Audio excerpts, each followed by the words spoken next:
कि हमारे भोले भाले कार्यकर्ता को ये अफवाह फैलाते हैं, उनके बीच में ये अफवाह फैलाते हैं कि जी हाथी इसलिए नहीं चल पा रहा पिछले कुछ सालों से क्योंकि वो किताब के बोझ से दब चुका है। साथियों, ये किताब का बोझ का जो आरोप हमारे कार्यकर्ताओं के बीच में, ये अफवाह जो हमारे कार्यकर्ताओं के बीच में फैलाई जा रही है, इसको आज मैं सीधे हाथ आप लोगों के बीच में रख के इसको क्लियर करना चाहता हूं।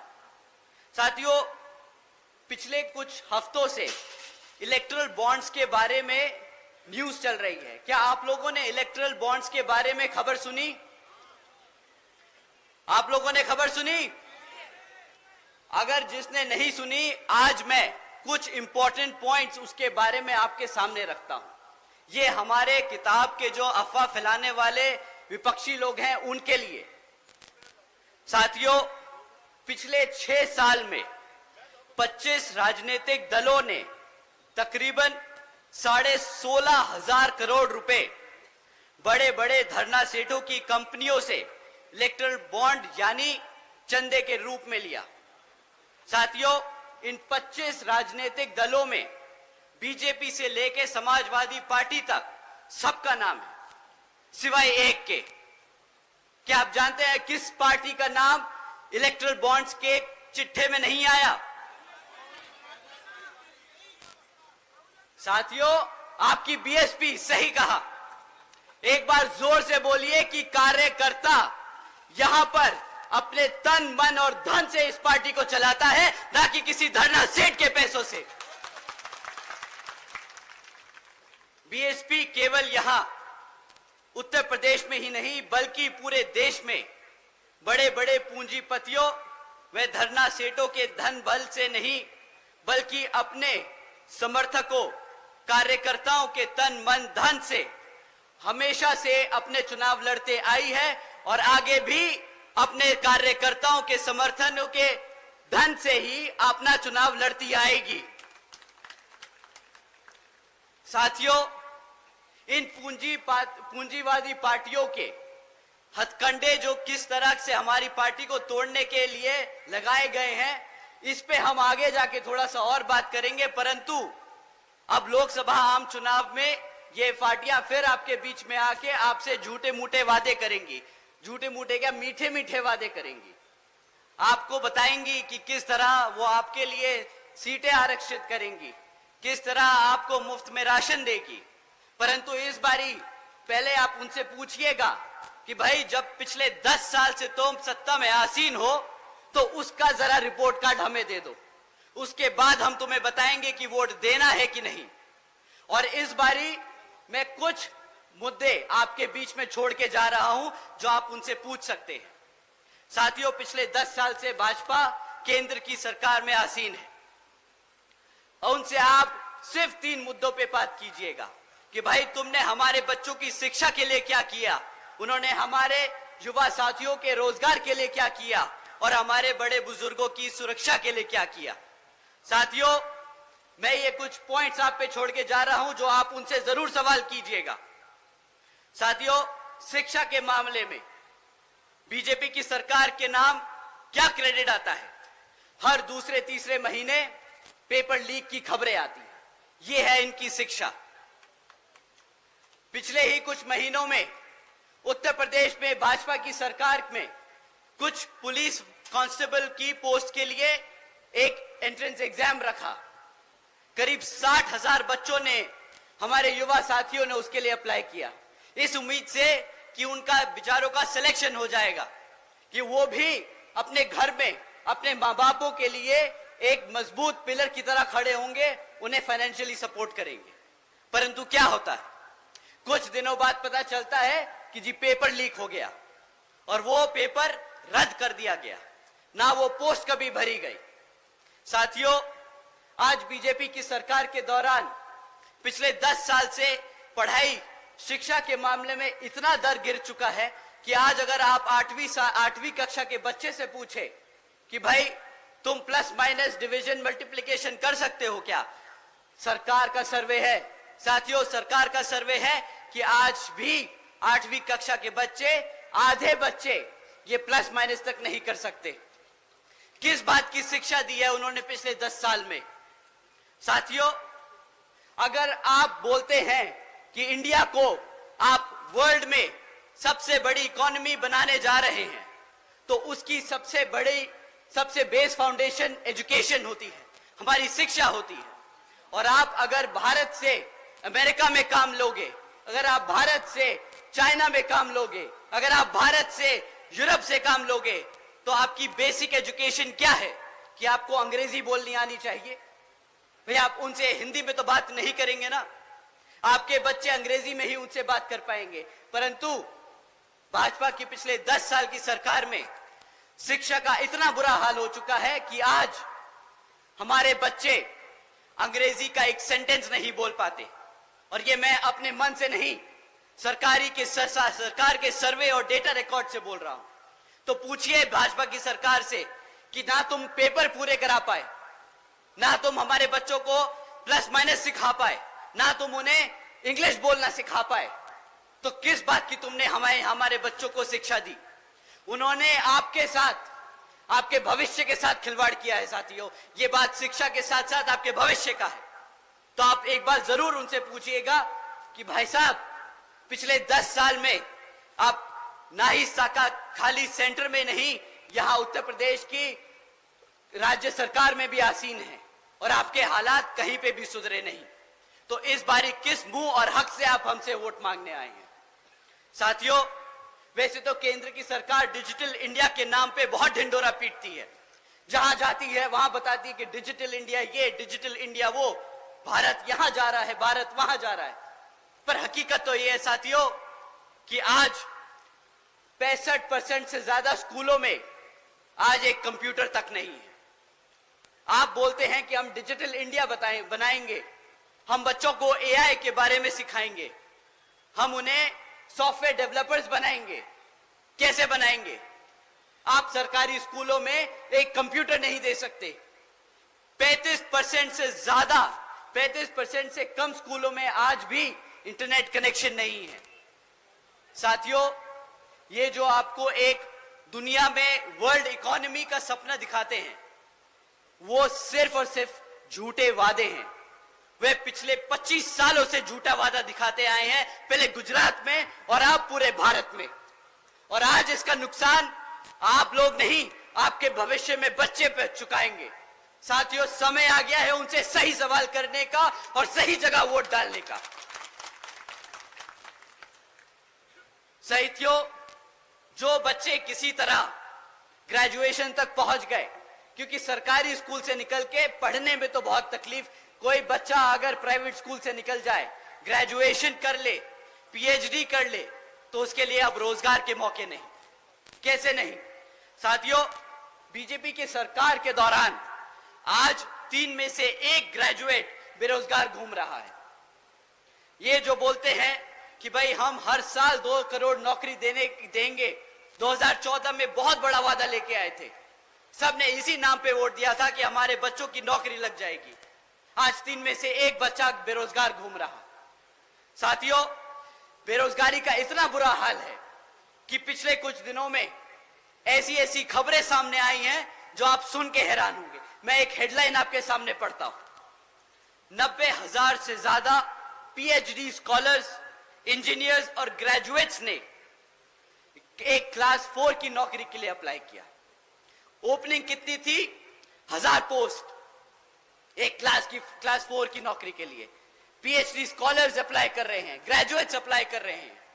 ये है पिछले 10 साल में भाजपा सरकार का एजुकेशन, एम्प्लॉयमेंट पे रिकॉर्ड।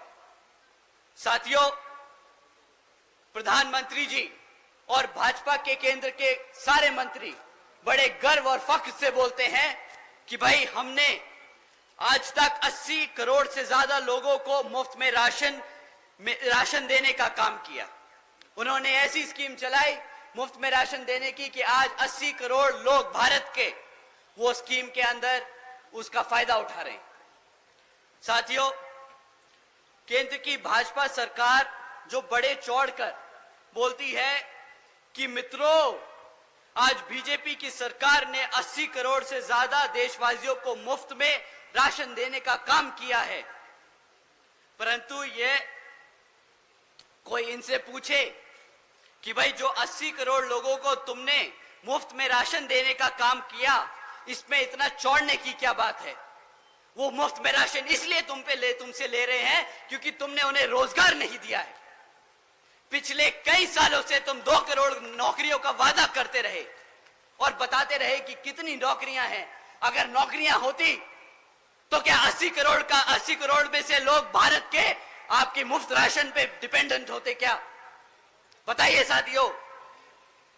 और सबसे बड़ा धोखा, इस 80 करोड़ जनता को मुफ्त में राशन देने का हमारे टैक्स पेयर पे 2 लाख करोड़ का टैक्स बर्डन पड़ता है। ये खर्चा आपके टैक्स के पैसे से दिया जाता है। अब एक बात सोचिए, 2 लाख रुपए ये केंद्र की सरकार 2,500 रुपए 3,000 रुपए महीना राशन देने में खर्चती है। अगर ये आपको 20,000 रुपए की बेस नौकरी दे देती तो आज भारत की तरक्की 2 लाख के खर्चे से नहीं 20 लाख करोड़ के फायदे से होती।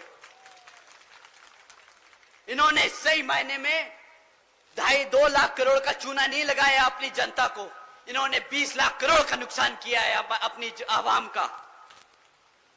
साथियों, सुरक्षा के मामले में इनके ऊपर कोई टिप्पणी ना ही करे तो अच्छा है। मैं इनके बस एक नोटिस के बारे में आपको बताता हूं, वो आपको इनकी सेफ्टी सिक्योरिटी के बारे में सही तरीके से समझा देगा। यहां के मुख्यमंत्री जी एक दिन नोटिस जारी करते हैं कि आज से लड़कियों को शाम को 8 बजे के बाद से प्राइवेट इंस्टीट्यूट्स में क्लासेस लेना मना है। क्यों? क्योंकि वो अपने बच्चियों की सुरक्षा नहीं कर सकते।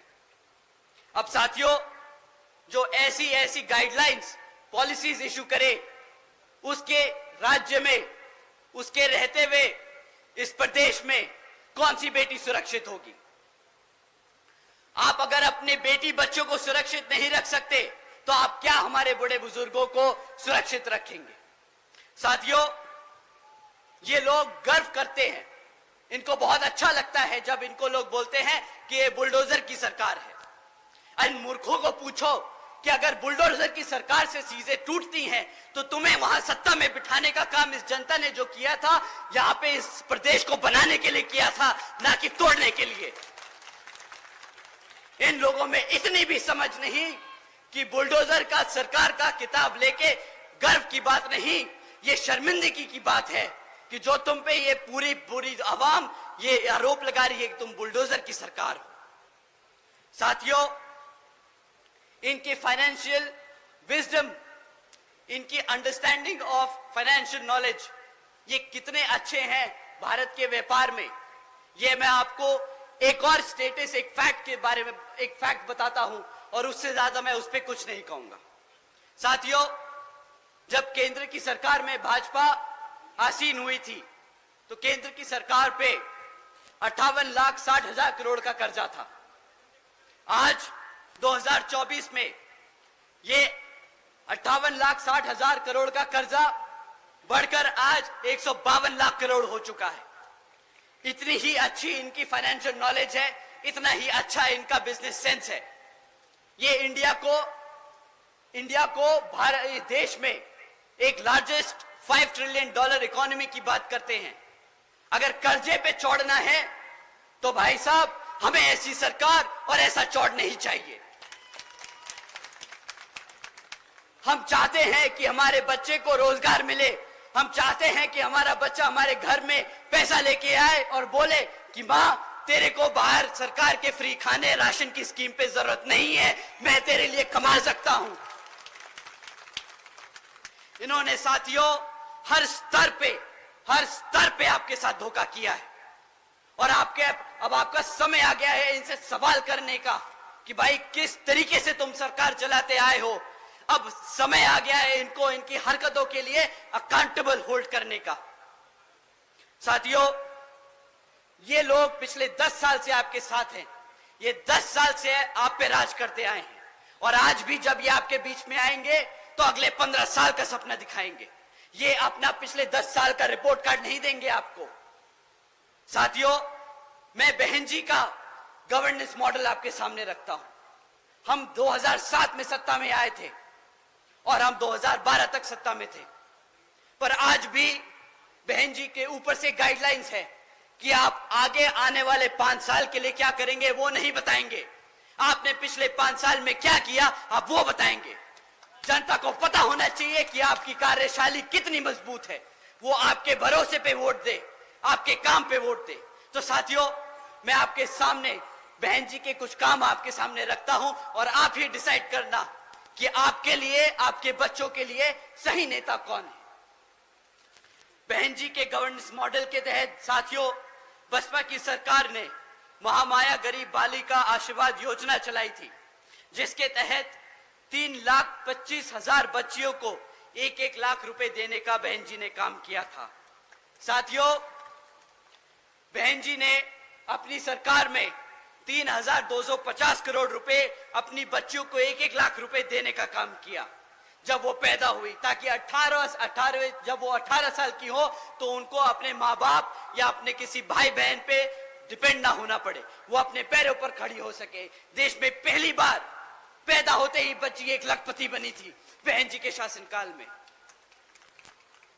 साथियों, बहन जी के गवर्नेंस मॉडल के तहत बीएसपी की सरकार ने सावित्रीबाई फूले बालिका शिक्षा योजना चलाई थी, जिसके तहत 7 लाख से ज्यादा बच्चियों को 12वीं तक की शिक्षा फ्री में प्राप्त कराई गई।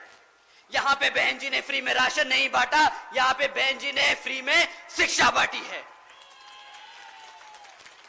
आप सब जानते होंगे बाबा साहब क्या कहते थे। बाबा साहब कहते थे, अगर कोई शिक्षा प्राप्त कर ले, शिक्षा क्या होती है?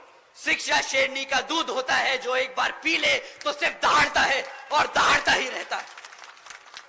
बहन जी ने अपने प्रदेश में हर एक बच्ची को एक शेरनी बनाने का काम किया। साथियों, इस स्कीम के दौरान बहन जी ने अपनी बच्चियों के लिए 600 करोड़ रुपए खर्चे थे। हमने कभी इधर उधर पैसा नहीं उड़ाया।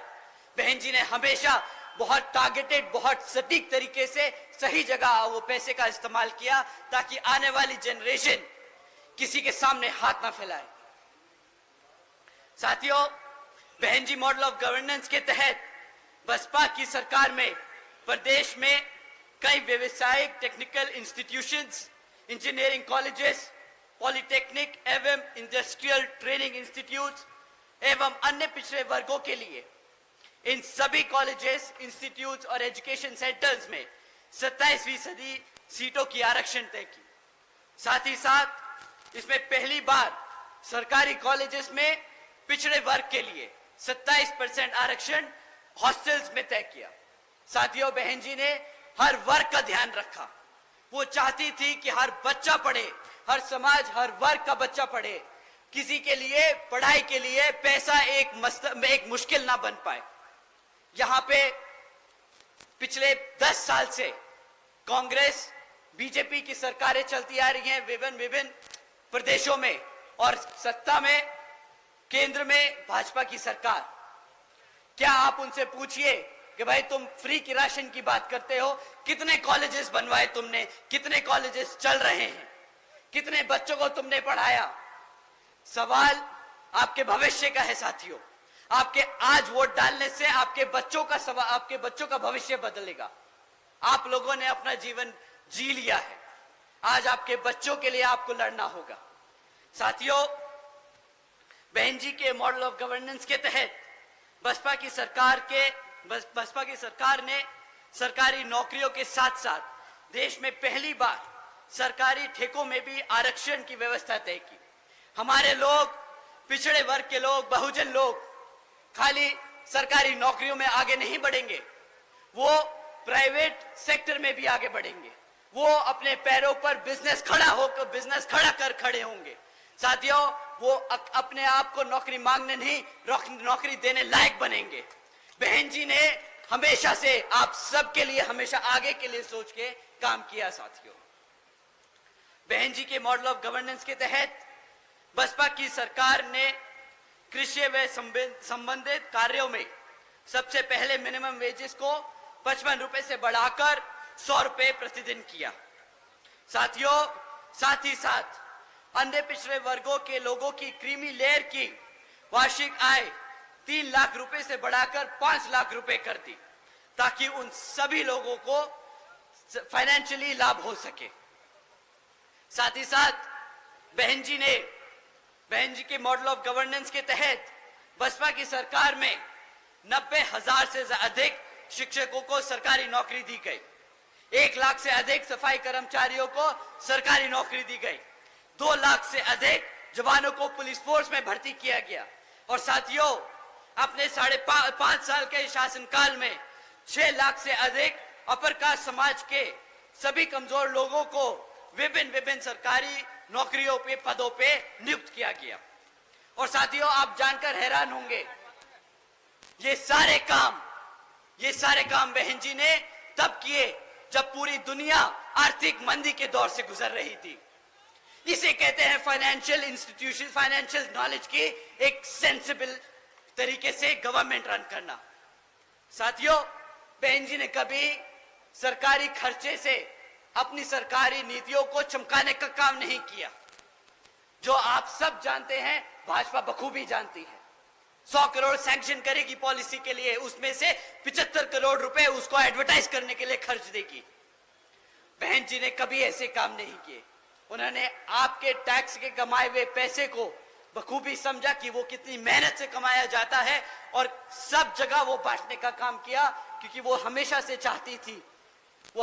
चाहती हैं कि बाबा साहब और मान्यवर साहब श्री काशीराम जी के सपनों को वो इस प्रदेश में नहीं बल्कि पूरे देश में लागू करके उनके सपने को पूरा कर सके।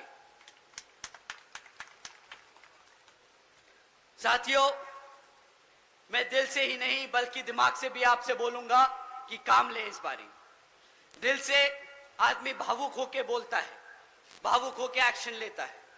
कभी लगता है कि यार मेरे समाज के, मेरे परिवार के, मेरे दोस्त यार के यहाँ घटना हुई तो मैं भी उसके साथ जाके खड़ा हो जाऊं, मैं भी आंदोलन करूं, मैं भी पुलिस से झगड़ूं, मैं भी एसपी और डीएम से लड़ूं कि उसको न्याय मिलना चाहिए। साथियों, ये भी तरीका होता है, बट ये कभी बीएसपी का तरीका नहीं रहा। कभी भी बीएसपी के लोग सड़क पे उतरकर किसी से लड़ाई झगड़ा नहीं करे। हमारे लोगों ने हमेशा सूझबूझ और दिमाग से काम लिया। बहन जी ने हमेशा समझाया कि साथियों, सड़क पे उतरकर झगड़ा कर आपको आपके लोगों के लिए न्याय नहीं मिलेगा। आपको अपने समाज के लोगों के बारे में और अपने समाज को जागरूक करके वोट डाल के अपने लोगों को तख्ता में बिठाकर उन लोगों के लिए न्याय मिलेगा।